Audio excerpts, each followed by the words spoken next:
9h16 en direct sur TV Finance et Boursorama. Nous allons à présent regarder les market movers ce matin avec Mathieu Driol. Mathieu, bonjour. Bonjour Nicolas. Alors je rappelle que vous êtes analyste senior chez Day by Day. On va regarder donc les valeurs qui bougent ce matin, que ce soit à la hausse ou à la baisse. Et on commence avec deux hausses, une dans le secteur du luxe et l'autre plutôt dans le secteur de la pharmacie. Oui, Biomérieux, premier titre mis en valeur ce matin, progresse actuellement de 1,83. On en avait parlé il y a quelques jours déjà avec le 5 septembre, avec cette ouverture en très fort gap. Gap qui avait permis de rejoindre en mèche seulement les plus hauts historiques à 82,20. Depuis, eh bien, c'est un peu plus compliqué. Les cours n'arrivent pas en fait à accélérer.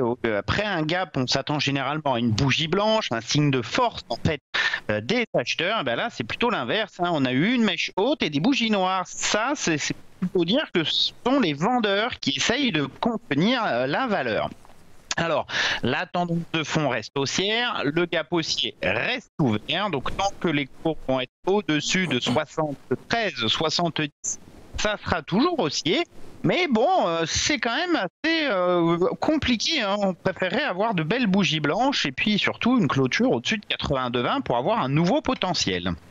Alors ça, c'était pour Biomérieux et donc le secteur du luxe avec Kering.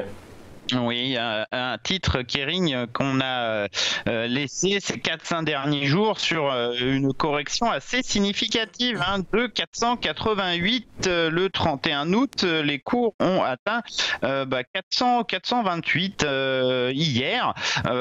On sent le support majeur à 438,20. Plus 1,95 ce matin. Les cours entament une phase de reprise. Alors après 5 jours de baisse comme les précédents, c'est pas étonnant. On a un niveau de pullback qui semble être assez intéressant. 449,60, la zone des précédents creux. On pourrait revenir chercher cette résistance avant de poursuivre en fait la longue consolidation entamée depuis les sommets historiques à 522,40 en juin dernier. On regarde maintenant les baisses sur le marché ce matin, Mathieu, et on commence avec Sodexo. Oui, Sodexo qui perd actuellement 1%, qui a perdu un petit peu plus peu après l'ouverture. On voit que les cours subissent la pression de cette moyenne mobile à 200 périodes, du gap baissier que l'on avait ouvert en fin mars, de la résistance majeure à 96,98. On a eu 3-4 séances de baisse donc de fin août jusqu'au 3 septembre, une petite séance de reprise et puis on semble reprendre cette baisse. Alors, on a des mèches basses qui se forment à proximité du gap de début juillet. Ça va indiquer d'une certaine façon une sorte de stabilisation du marché, mais on a toujours cette pression baissière. Et le seul support, on va dire plutôt fort, qui pourrait stopper cette correction, c'est la zone des 82,30, 81,30. Et alors, on enchaîne tout de suite avec Technip maintenant, Mathieu. Alors Technip, c'est encore un gap baissier. Ça fait 3-4 jours que le titre subit des dégagements assez massifs depuis en fait le travail de cette résistance à 26,68. Eh bien, on assiste à un décrochage des bougies noires amples, un second gap haussier. On en avait déjà ouvert un début septembre. Les cours semblent être partis pour effectuer une seconde jambe de baisse après la première de début août jusqu'au 15 août. Cette jambe de correction dès la rupture des derniers creux à 24,20 pourrait ramener les cours entre 22,80 et 21,90. Attention, ça semble être assez dynamique. Et alors on finit avec cette dernière baisse ce matin, ST Microelectronics. Un peu plus forte en ouverture, le titre ne perd plus que 0,83%.